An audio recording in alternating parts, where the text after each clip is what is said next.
4 கால மக்களுக்கு நல்லாட்சி கொடுத்தவர் முன்னாள் முதலமைச்சர் எடப்பாடி கே பழனிசாமி. கழக அம்மா பேரவை சார்பில் சென்னை ராயப்பேட்டையில் உள்ள அதிமுக தலைமை அலுவலகத்தில் நடைபெற்ற ஆலோசனை கூட்டத்தில் அதிமுக தலைமை நிலைய செயலாளர் SP வேலுமணி புகழாரம். ஒட்டுமொத்த தமிழ்நாட்டு மக்களும் அனைத்து தரப்பும் இந்த ஆட்சி போக வேண்டும், திமுக ஆட்சி போக வேண்டும், எடப்பாடியார் முதலமைச்சர் வர வேண்டும் முடிவிட்டாங்க. யாராக சரி, தொழிலாளர்கள், தொழில் முதலீட்டாளர்கள், அரசு ஊழியர்கள் எல்லாமே, அரசு ஊழியர்கள் எல்லாம் பார்த்தீங்கன்னா எப்பவுமே திமுக சாதகம் இன்னைக்கு அவங்களே இந்த ஆட்சி வேண்டாம்னு சொல்றாங்க. இன்னைக்கு பார்த்தீங்கன்னா ஒட்டுமொத்த ஒரே குரல் எடப்பாடியார் முதலமைச்சர் வர வேண்டும் என்று. கழக சிறுபான்மையினர் நலப்பிரிவு துணை செயலாளர் ஜெனாபா பாத்திமா அலியின் கணவர் மறைவிற்கு அதிமுக பொதுச் செயலாளர் இரங்கல். அவர்களின் ஆன்மா இறைவன் திருவடி நிழலில் இளைப்பாற எல்லாம் வல்ல இறைவனை பிரார்த்திக்கிறேன் என பொதுச் செயலாளர் பதிவு.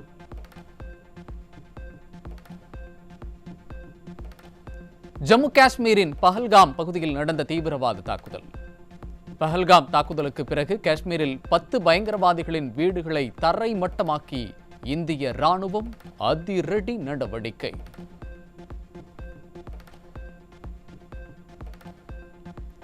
ஜம்மு காஷ்மீரின் பஹல்காம் தாக்குதல் சம்பவத்தில் தீவிரவாதிகளுக்கு உதவிய 2 பேர் கைது.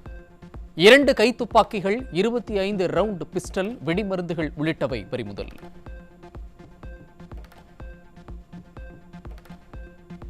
எல்லை தாண்டி வந்ததாக கைது செய்யப்பட்ட இந்திய எல்லை பாதுகாப்பு படை வீரர் பூர்ணம் குமாரை விடுவிக்க பாகிஸ்தான் மறுப்பு. உயர்மட்ட அதிகாரிகள் கடந்த 48 மணி நேரத்தில் 3 முறை பேச்சுவார்த்தை நடத்தியும் இந்திய வீரரை விடுவிக்க பாகிஸ்தான் மறுப்பு.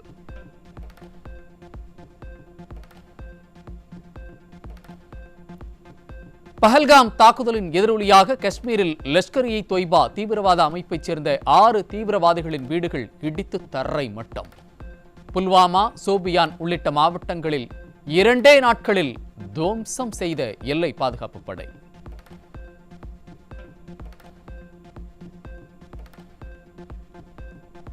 பஹல்காம் தாக்குதல் தீவிரவாதிகளை இந்தியா முழுமையாக வேட்டையாடுவதற்கு அமெரிக்கா ஆதரவாக இருக்கும் என உளவுத்துறை தலைவர் துளசி காப்பாட் உறுதி. தீவிரவாதத்திற்கு எதிரான நடவடிக்கைகளில் இந்தியாவுடன் எப்போதும் அமெரிக்கா ஆதரவாக இருக்கும் என எக்ஸ் தளத்தில் கருத்து.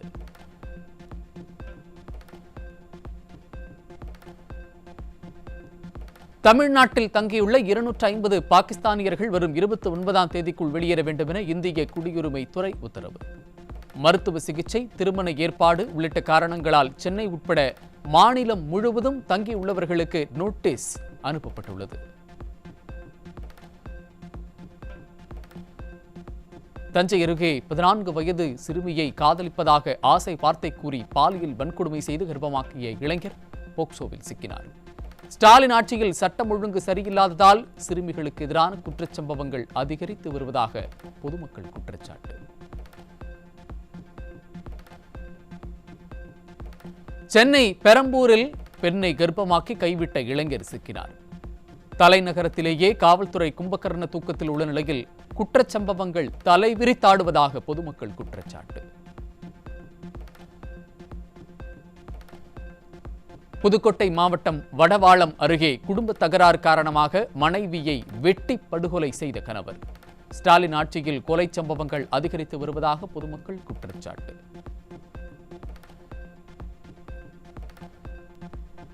பெண்களுக்கு எதிரான குற்றங்களில் 90% சம்பவங்கள் வெளிவரவில்லை என்று கோவையில் நடந்த விழிப்புணர்வு நிகழ்ச்சியில் சென்னை உயர்நீதிமன்ற நீதிபதி தண்டபாணி ஆதங்கம். பெண்கள் துன்பங்களை வெளிக்கொண்டு வர தயங்குகிறார்கள் என்பதால் பாதுகாப்பு அமைப்புகளை உருவாக்குவது அவசியம் என வலியுறுத்தல்.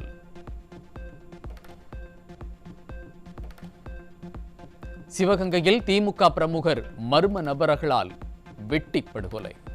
ஸ்டாலினின் திமுக ஆட்சியில் உடன்பிறப்புகளுக்கே பாதுகாப்பில்லாத அவல நிலை உள்ளதாக மக்கள் வேதனை. சென்னை அம்பத்தூர் அருகே பணத்தகராறில் நடந்த தகராறு கொலை சம்பவத்தில் முடிந்த சோகம். பணம் கொடுக்கல் வாங்கல் பிரச்சனையில் நண்பரையே அடித்து கொலை செய்த 5 பேர் கைது.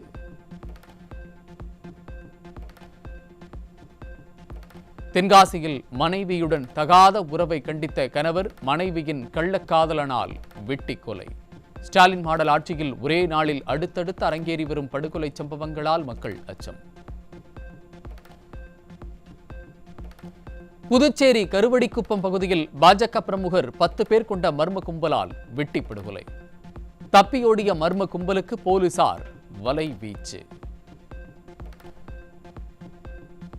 திருவள்ளூர் மாவட்டம் திருத்தணி அருகே இளைஞர்களின் வாழ்வை சீரழிக்க கொண்டுவரப்பட்ட 520 போதை மாத்திரைகளுடன் 4 பேர் சிக்கினர். ஸ்டாலின் ஆட்சியில் இளைஞர்களின் எதிர்காலம் சீரழிந்து வருவதாக பொதுமக்கள் குற்றச்சாட்டு. சென்னை பெரம்பூர் ரயில் நிலையத்தில் எர்ணாகுளம் விரைவு ரயிலில் கொண்டுவரப்பட்ட 7 கிலோ கஞ்சா சிக்கியது. தலைநகரம் கஞ்சா நகரமாக மாறி வருவதாக பொதுமக்கள் குற்றச்சாட்டு.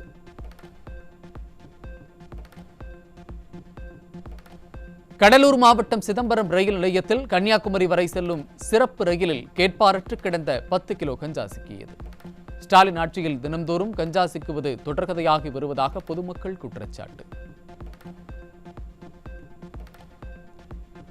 கன்னியாகுமரி மாவட்டம் கோனம் பகுதியில் பள்ளி கல்லூரி மாணவர்களை குறிவைத்து கஞ்சா விற்பனையில் ஈடுபட்ட 3 இளைஞர்களிடமிருந்து 3.5 கிலோ கஞ்சா சிக்கியது. ஸ்டாலின் அரசின் மெத்தன போக்கால் தமிழ்நாடு போதைப் பொருட்களின் தலைநகரமாக மாறி வருவதாக மக்கள் குற்றச்சாட்டு. திருப்பூர் மாவட்டத்தில் 1.5 கிலோ கஞ்சாவுடன் 4 இளைஞர்கள் சிக்கினர். ஸ்டாலின் அரசு முறையான கண்காணிப்பு பணிகளை மேற்கொள்ளாததால் கஞ்சா விற்பனை அதிகரித்து வருவதாக பொதுமக்கள் குற்றச்சாட்டு.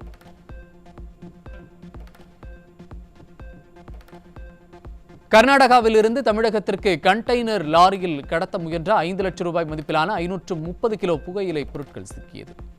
வெளி மாநிலங்களில் இருந்து போதைப் பொருட்கள் கடத்தி வருவது தொடர்கதையாகி உள்ளதாக பொதுமக்கள் குற்றச்சாட்டு. கடலூர் மாவட்டம் விருத்தாச்சலத்தில் 2500 கிலோ எடை கொண்ட ரேஷன் அரிசி மூட்டைகளை வாகனத்தில் கடத்த முயன்ற நபர் சிக்கினார். மாடல் ஆட்சியில் ரேஷன் அரிசி கடத்தப்படுவதால் ஏழை மக்கள் பாதிக்கப்படும் அவலம்.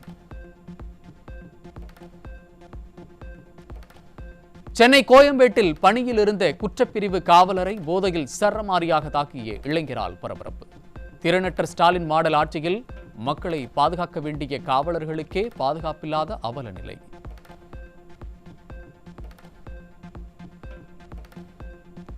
தமிழ்நாடு சைபர் கிரைம் போலீசின் பெயர் மற்றும் அதிகாரப்பூர்வமான லோகோவை பயன்படுத்தி போலி கணக்குகள் உருவாக்கம். ஸ்டாலின் ஆட்சியில் இணையத்தில் கூட காவல்துறை மீது அச்சமின்றி அராஜகம் நடைபெறும் அவலம். ஊழல் குற்றச்சாட்டுகளில் சிக்கிய செந்தில் பாலாஜியும் சர்ச்சை பேச்சுகளில் சிக்கிய பொன்முடியும் அமைச்சர் பதவியிலிருந்து விலக இருப்பதாக தகவல். நீதிமன்றங்களின் தொடர் குட்டுகளை எடுத்து விழி புதுங்கி நிற்கும் ஸ்டாலின் அரசு. மதுரை மாவட்டம் கிழக்கரையில் களை கட்டிய ஜல்லிக்கட்டு போட்டியில் காளை முட்டி 30 பேர் காயமடைந்த நிலையில் மாட்டின் உரிமையாளர் மாரடைப்பு ஏற்பட்டு உயிரிழப்பு. விடியா ஸ்டாலின் ஆட்சியின் திறனற்ற அரசு அதிகாரிகளின் குளறுபடிகளால் 50க்கும் மேற்பட்ட காளைகள் போட்டிக்கு அனுமதிக்கப்படாததால் ஆயிரக்கணக்கான ரூபாய் செலவு செய்த உரிமையாளர்கள் வேதனை.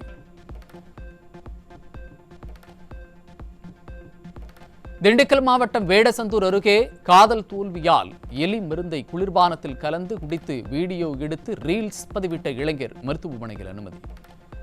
மது அருந்துவது போன்ற காட்சியும் வெளியானதால் அப்பா ஸ்டாலினின் திமுக ஆட்சியில் எதை நோக்கி பயணிக்கின்றது இந்த இளைஞர் சமுதாயம் என மக்கள் கேள்வி.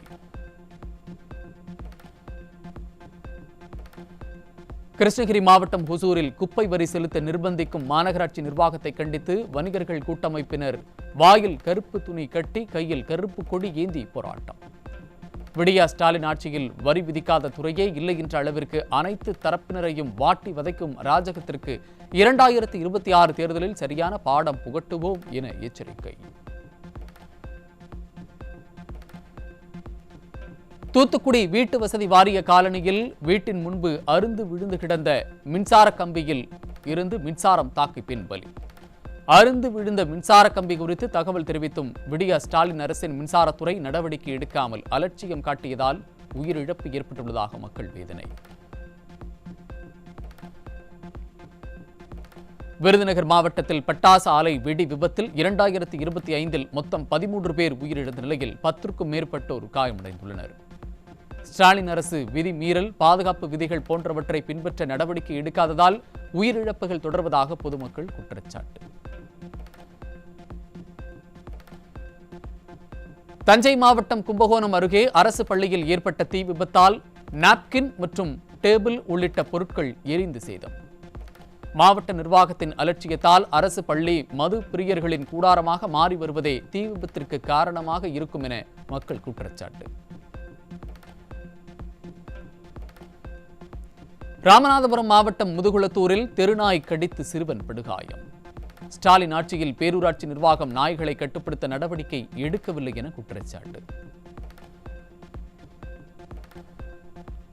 கோடை விடுமுறையையொட்டி ஈரோடு மாவட்டம் கோபிச்செட்டிப்பாளையம் அருகே உள்ள கொடிவேரி அணையில் குவிந்த சுற்றுலா பயணிகள்.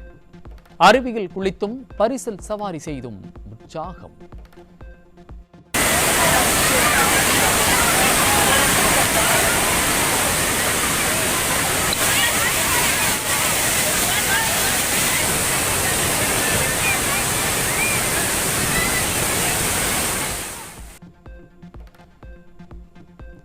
காரைக்குடி சுற்றுவட்டார பகுதிகளில் தேசிய நுகர்வோர் கூட்டமைப்பின் நெல் கொள்முதல் நிலையங்களில் நெல் விற்ற விவசாயிகளுக்கு 1 மாதமாக பணம் கிடைக்காத அவலம். பணம் கொடுக்காமல் நெல்லை வாங்கி வைப்பது நியாயமில்லை எனவும் தங்கள் வாழ்வாதாரம் பாதிக்கப்படுவதாகவும் விவசாயிகள் வேதனை. நாரவாரிக்குப்பம் நகராட்சியின் தலைவியின் கணவர் கையை காட்டும் நபருக்குத்தான் ஒப்பந்தங்கள் வழங்கப்படுவதாக திமுக கவுன்சிலர்களே புகார். இதுதான் உள்ளாட்சியில் நல்லாட்சியா முதல்வரே என மக்கள் கேள்வி.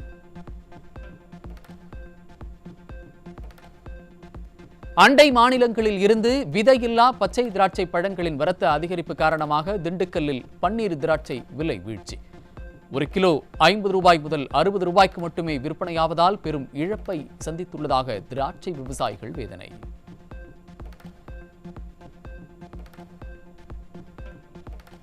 யுபிஎஸ்சி தேர்வில் தமிழக அளவில் முதலிடம் பெற்றதற்கு தான் படித்த பள்ளியும் நண்பர்களும் தான் காரணம் என கூறிய சிவச்சந்திரன்.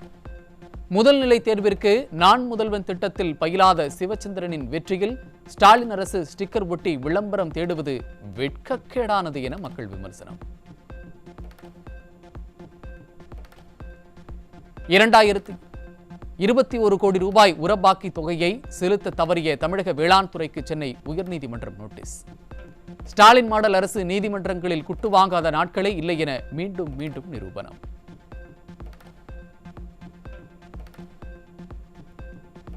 ஆசியாவிலேயே மிகப்பெரிய மருத்துவமனையான சென்னை ராஜீவ்காந்தி மருத்துவமனையின் வளாகம் மற்றும் கேண்டீன்கள் சுகாதாரமற்று கிடக்கும் அவலம். நோயாளியை குணப்படுத்த வந்தால் உடன் வருபவர்களுக்கும் நோய் தொற்று பரவிவிடும் அளவிற்கு ஸ்டாலின் ஆட்சியில் சுகாதாரத்துறையே சுகாதாரமற்று இருப்பதாக பொதுமக்கள் ஆவேசம். வார விடுமுறை நாளில் சென்னை காசிமேடு மீன்பிடி துறைமுகம் பகுதியில் மீன் வாங்க குவிந்த மீன் பிரியர்கள். 61 நாட்கள் மீன்பிடி தடைக்காலம் என்பதால் மீன்களின் விலை உயர்வாக இருந்த போதிலும் போட்டி போட்டு வாங்கிச் சென்றனர். சட்டவிரோத கட்டடங்கள் மீதான நடவடிக்கைகளில் சென்னை மாநகராட்சி விரிவான தகவல்களை வழங்க தவறியதாகவும் கமிஷனர் ஜே குமரகுருபரன் தன்னிச்சையாக விவரங்களை மறைப்பதாகவும் சென்னை உயர்நீதிமன்றம் கடும் விமர்சனம். தேர்ந்தெடுக்கப்பட்ட கட்டடங்கள் பூட்டப்பட்டதற்கான காரணங்கள் கூட விளக்கப்படவில்லை என்றும் இத்தாமதம் மாநகராட்சியின் நடவடிக்கையின்மையை பிரதிபலிப்பதாகவும் சுட்டிக்காட்டிய நீதிமன்றம் விசாரணையை ஜூன் 3க்கு ஒத்திவைத்தது. தமிழகத்தில் தஞ்சை, நாகை உள்ளிட்ட பல்வேறு மாவட்டங்களில் பரவலாக மழை.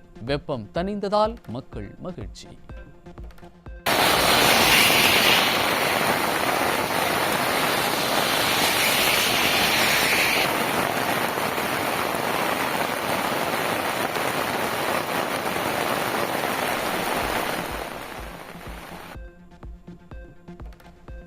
தமிழகத்தில் ஒரு சில இடங்களில் புதுச்சேரி, காரைக்காலில் மே 3ஆம் தேதி வரை லேசானது முதல் மிதமான மழைக்கு வாய்ப்பு. சென்னையில் இன்றும் நாளையும் நகரின் சில பகுதிகளில் லேசான மழை பெய்ய வாய்ப்பு இருப்பதாக வானிலை ஆய்வு மையம் தகவல். மே 1ஆம் தேதி வரை தமிழகத்தில் ஓரிரு இடங்களில் அதிகபட்ச வெப்பநிலை 2 முதல் 3 டிகிரி செல்சியஸ் இயல்பை விட அதிகமாக இருக்கக்கூடும். சென்னையில் அதிகபட்ச வெப்பநிலை 36 முதல் 37 டிகிரி செல்சியஸை ஒட்டி இருக்கக்கூடும் என வானிலை ஆய்வு மையம் தகவல். ராமநாதபுரம் மாவட்டம் ராமேஸ்வரம் அக்னி தீர்த்த கடற்கரை அருகே திடீரென உள்வாங்கிய கடல். வார விடுமுறை மற்றும் சித்திரை மாத சர்வ அமாவாசையையொட்டி கோவில்களில் குவிந்த பக்தர்கள் புனித நீராடுவதில் சிரமம். ராமேஸ்வரம் அக்னி தீர்த்த கடற்கரையில் பாதாள சாக்கடை கழிவுநீர் கடலில் கலந்து வருவதால் புனித நீராடும் பக்தர்களுக்கு நோய் தொற்று ஏற்படும் அபாயம். கும்பகர்ண தூக்கத்தில் இருக்கும் மாவட்ட நிர்வாகம் உரிய நடவடிக்கை எடுக்க வேண்டும் என வலியுறுத்தல். தமிழக அரசின் சிட்கோ தொழில் மனைகளில் 150% வரை கட்டண உயர்வால் முதலீட்டாளர்கள் அதிர்ச்சி. தொழிலில் சவால்களை சந்தித்து வரும் சிறு குறு நிறுவனங்கள் பாதிக்கப்படக்கூடும் என்பதால் கட்டண உயர்வை திரும்ப பெற வலியுறுத்தல்.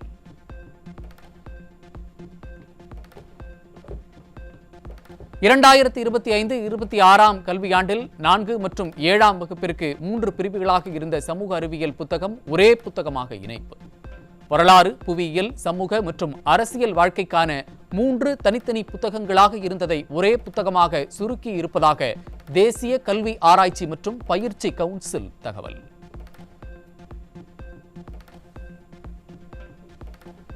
சீனாவுடன் இந்திய வெளியுறவுத்துறை நடத்திய பல கட்ட பேச்சுவார்த்தையின் முன்னேற்றம் ஏற்பட்டதை அடுத்து 6 ஆண்டுகளுக்கு பிறகு கைலாஷ் மானேஸ்வரர் யாத்திரைக்கு அனுமதி. சீனா மற்றும் திபெத் வழியாக 750 பக்தர்கள் புனித யாத்திரை மேற்கொள்ள ஒப்புதல் வழங்கப்பட்டுள்ள நிலையில் ஜூன் மாதத்தில் முதற்கட்ட யாத்திரை துவக்கம்.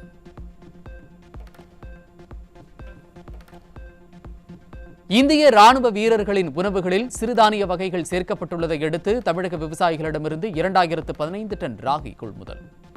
சேலம், தருமபுரி, ஈரோடு உட்பட 6 மாவட்டங்களில் கிலோ ஒன்றுக்கு 42 ரூபாய் 90 பைசா ஆதார விலையாக நிர்ணயித்து இந்திய உணவு கழகம் உத்தரவு.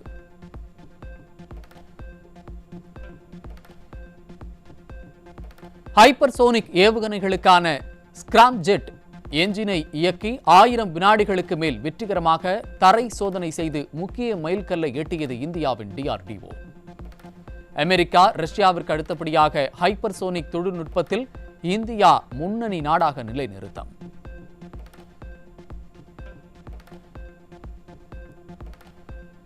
அரபிக்கடலில் நிலைநிறுத்தப்பட்ட போர்க்கப்பல்களிலிருந்து எதிர்ப்பு கப்பல் ஏவுகணை சோதனைகளை வெற்றிகரமாக நடத்திய இந்திய கடற்படை. நீண்ட தூர துல்லிய தாக்குதல்களுக்கான தளங்கள், அமைப்புகள் மற்றும் குழுவினரின் தயார் நிலையை மறுமதிப்பீடு செய்ய சோதனை.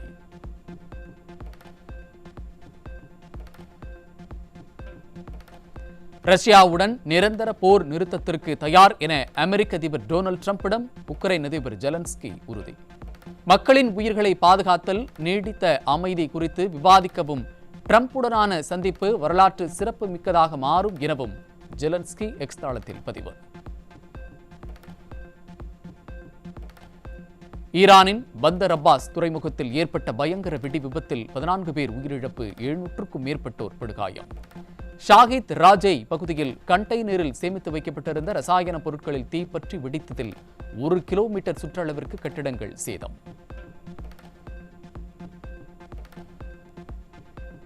2002ஆம் ஆண்டில் திரைக்கு வந்த சுந்தரா டிராவல்ஸ் திரைப்படத்தை மறு வெளியீடு செய்ய தயாரிப்பு நிறுவனம் முடிவு. படத்தின் காமெடி காட்சிகள் 22 ஆண்டுகளுக்கு பிறகும் ரசிகர்களிடம் மிகப்பெரிய வரவேற்பு பெறும் என எதிர்பார்ப்பு.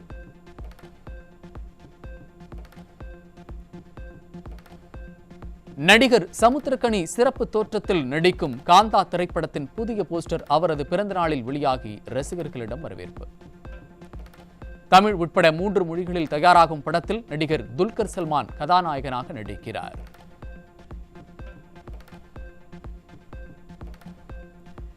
நடிகர் அஜித்குமாரின் பிறந்த நாளான மே 1ஆம் தேதி வீரம் திரைப்படம் மறு வெளியீடு செய்யப்பட உள்ளதாக அறிவிப்பு. 2014ஆம் ஆண்டில் வெளியான திரைப்படம் 11 ஆண்டுகள் கழித்து மீண்டும் திரைக்கு வருவதால் ரசிகர்களிடம் மிகுந்த வரவேற்பு பெறும் என எதிர்பார்ப்பு.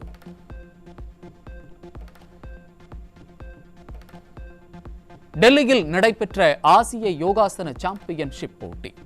20க்கும் மேற்பட்ட ஆசிய நாடுகளைச் சேர்ந்த வீரர் வீராங்கனைகள் பங்கேற்ற போட்டியில் தமிழக வீராங்கனை வைஷ்ணவி அசத்தல்.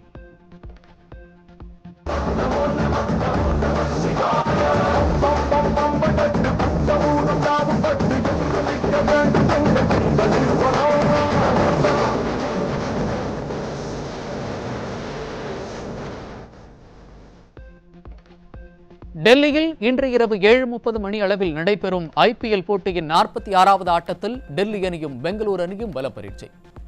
புள்ளிப்பட்டியலில் டெல்லியை முந்துவதற்கு பெங்களூரு அணி வீரர்கள் ஆக்ரோஷமாக விளையாடுவார்கள் என ரசிகர்கள் எதிர்பார்ப்பு. ஆஸ்திரேலியாவுக்கு எதிரான 5 போட்டிகளில் விளையாட உள்ள இந்திய பெண்கள் ஹாக்கி அணி முதல் ஆட்டத்தில் தோல்வி. சலிமா ரெட்டி தலைமையில் ஆஸ்திரேலியா சென்றிருக்கும் இந்திய அணி முதல் போட்டியில் 3-5 என்ற கோல் கணக்கில் வெற்றி வாய்ப்பை இழந்தது. ஸ்பெயினில் நடைபெற்று வரும் மேட்ரிட் ஓபன் சர்வதேச டென்னிஸ் போட்டியில் ஆடவர் ஒற்றையர் பிரிவில் இத்தாலிய வீரரிடம் மோதிய ஜோகோவிச் அதிர்ச்சி தோல்வி. 2வது சுற்றுக்கு நேரடியாக தகுதி பெற்ற போதும் 6-3, 6-4 என்ற செட் கணக்கில் ஜோகோவிச்சை வீழ்த்தினார் இத்தாலி வீரர் மேட்டியோ அர்னால்டி.